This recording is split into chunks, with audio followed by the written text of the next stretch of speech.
The air in Rome was thick with the scent of jasmine and the distant hum of Vespas weaving through cobblestone streets. It was supposed to be a night of celebration. Me mother-in-law Margaret Langston's 65th birthday, a grand affair I'd spent months orchestrating. The rooftop of Il Cielo, a Michelin-starred restaurant overlooking the Pantheon, glowed under strings of fairy lights I'd personally selected. The table was set for 12, a perfect circle of crystal and silver, with Margaret's favorite calla lilies spilling from a centerpiece I'd flown in from a florist in Florence. I checked every detail twice, as I always did. I was Evelyn Harper, after all, Boston's premier event planner, the woman who turned chaos into elegance for the city's elite. This night was meant to be my masterpiece. But when I stepped onto that terrace, my midnight green silk dress catching the warm September breeze, I saw it. An empty space where my chair should have been. No place card with my name in gold calligraphy. No crystal flute waiting for my champagne. Just a void, deliberate and glaring, at a table I'd designed down to the last napkin fold. My husband, Daniel Langston, stood beside his mother, his broad shoulders relaxed in a tailored blazer, a glass of Barolo already in hand. He caught my eye and offered a sheepish grin, the kind that crinkled his hazel eyes and once made my heart skip. "Oops," he said, his voice light with a chuckle that didn't reach me. "Guess we miscounted." The family laugh, a soft, practiced ripple of amusement that rolled around the table like a wave. Margaret's diamond earrings glinted as she tilted her head, her smile tight and triumphant. Daniel's sister, Charlotte, smirked into her wineglass, while his father, Henry, coughed into his fist, avoiding my gaze. The aunts and uncles, cousins and in-laws, all 12 of them, settled into their seats, their chatter resuming as if I weren't standing there, a ghost in my own production. The waitstaff hovered, their discomfort palpable, but no one moved to fix the mistake. I felt the heat rise in my chest, a slow burn that licked at my ribs, but my face remained a mask of calm. 5 years of marriage to Daniel had taught me how to bury an earthquake beneath a steady voice. "Seems I'm not family," I said, loud enough for the words to cut through their laughter. The table stilled, 12 pairs of eyes snapping to me, some shocked, some smug, all waiting for my next move. Margaret's lips parted, but before she could speak, I turned on my heel and walked away, my heels clicking against the marble floor with a rhythm that matched the pounding in my ears. I didn't cry. Not then. Not as I descended in the glass elevator, the lights of Rome blurring into streaks of gold and amber. Not as I crossed the street to a tiny cafe and ordered an espresso with hands that barely trembled. Instead, I pulled out my phone and opened the app that had built my career event sync, my digital command center for every gala, wedding, and corporate retreat I'd ever planned. I had 30 minutes before they'd realize what I was doing, and that was more than enough time. My name is Evelyn Harper, and 5 years ago I was just Evelyn, a scrappy kid from South Boston who'd clawed her way through business school on scholarships and late-night diner shifts. I'd turned that grit into Elite Moments, a company that became synonymous with perfection among Boston's old money crowd. My and VY Seibel fingerprints were on every glittering event from Beacon Hill to the Cape, discreet, flawless, impossible to replicate. That's how I met Daniel Langston, at a fundraiser I'd organized for the Boston Symphony Orchestra. He'd strode across the ballroom, all easy charm and inherited confidence, his dark hair swept back just so. "You're the genius behind this?" he'd asked, gesturing to the chandeliers dripping with orchids. "My mother's been dying to find someone for her next event. I think I just did." One job turned into a dozen. The Langstons were Boston royalty shipping magnates turned venture capitalists, their wealth so old it didn't need to shout. It whispered in the cut of their clothes, the quiet power of their handshake. Margaret ran their social empire with an iron grip. Henry managed the money, and Daniel, the golden son, charmed his way through boardrooms. I was their secret weapon, the outsider who made their world sparkle. And then, 6 months into working for them, Daniel asked me out.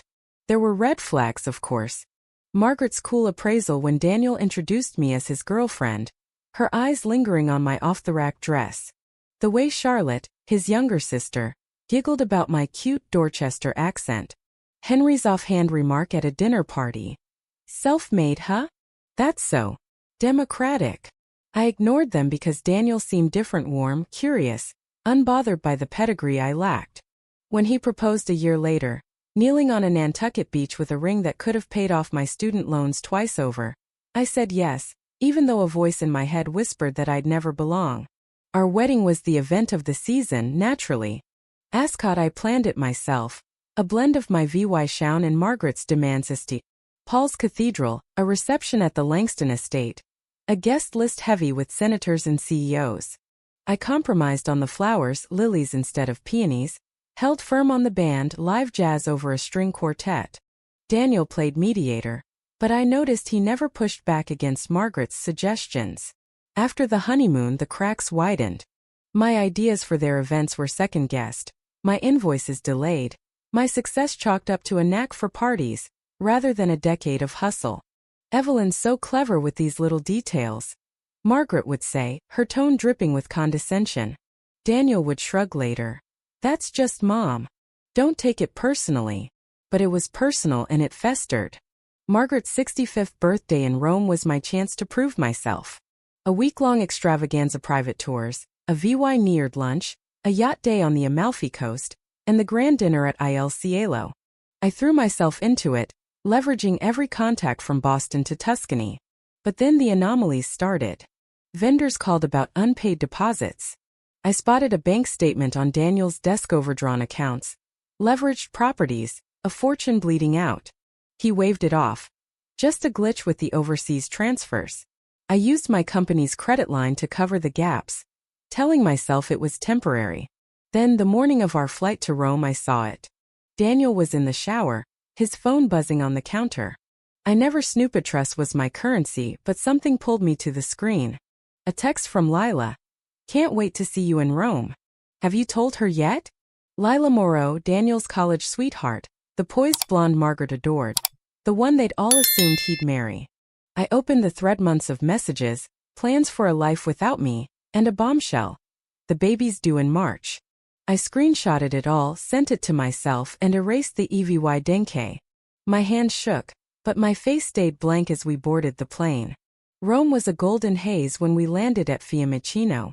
I'd arranged a fleet of black Autos for the Langston entourage: Margaret and Henry, Charlotte and her fiancé James, Daniel's brother Peter and his wife Sophia, plus assorted aunts and uncles. Margaret stepped off the plane, her Chanel scarf fluttering, and frowned. I thought I requested the hotel's Rolls-Royces, Evelyn. These are a bit standard. I swallowed my retort. The hotel had a conflict. These are from Prestige Roma, diplomats use them. She didn't hear me, already murmuring to Henry. The Hotel Excelsior welcomed us with champagne and sweets overlooking the Trevi fountain. I'd curated every detail: truffles in the welcome baskets. Itineraries tailored to each guest. Margaret tossed hers aside. We'll wing it. We know Rome. Daniel's phone buzzed as we entered our suite. He stepped onto the balcony, his voice low. Work? I asked.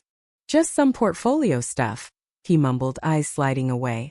The exclusion began that first night at a trattoria in Trastevere.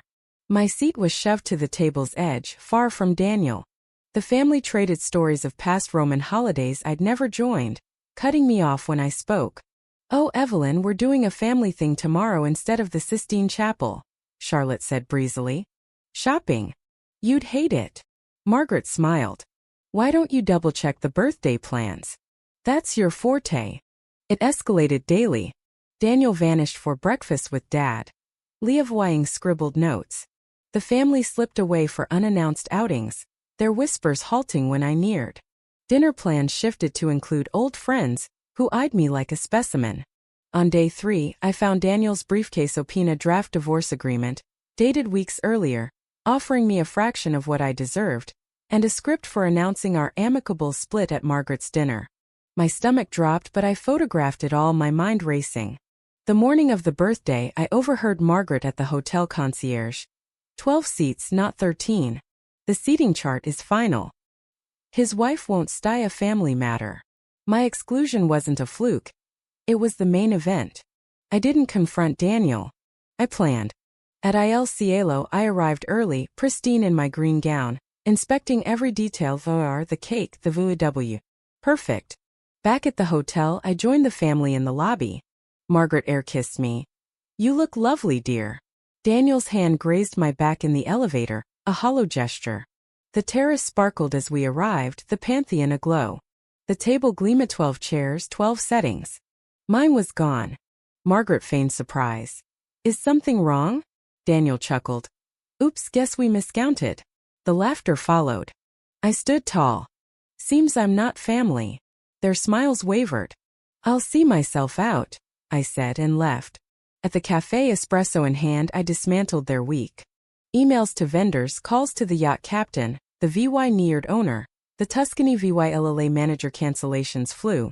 Deposits rerouted to my account. 28 minutes later, I returned to Il Cielo by the Ser VYC entrance. The manager, Luca, met me hesitant. You're sure? I handed him an envelope. Payment reversals, my authority clear. Text me in 5. I'll watch. From an alcove, I saw them toast. Margaret, smug and oblivious, savoring their soir.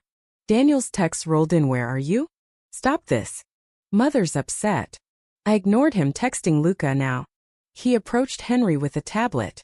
Confusion spread. Henry fumbled for his wallet. Margaret clutched her necklace. Daniel paled. Chaos bloomed as they realized the bill was theirs, the week unraveling. Daniel called.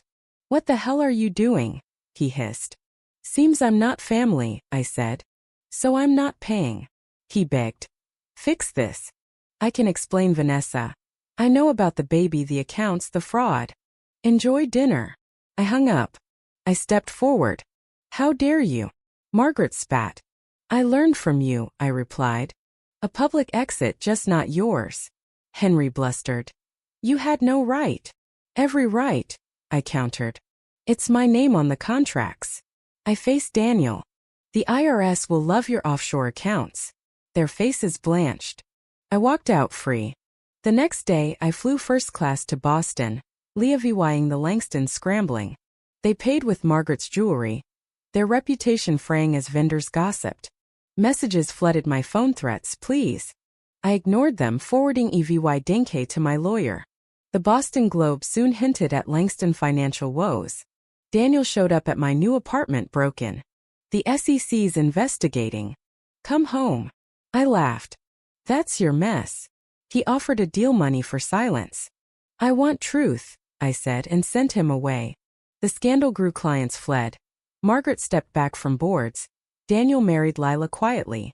My business soared, my freedom won. A year later, on an Amalfi terrace, planning a star's wedding, I toasted the missing chair that set me free. The Langstons had lost their empire.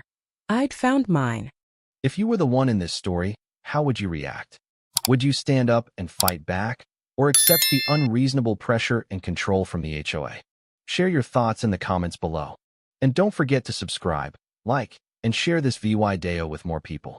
Your small action gives us the motivation to keep bringing you more intense and engaging stories. Thanks for watching, and we'll see you in the next VY Deo.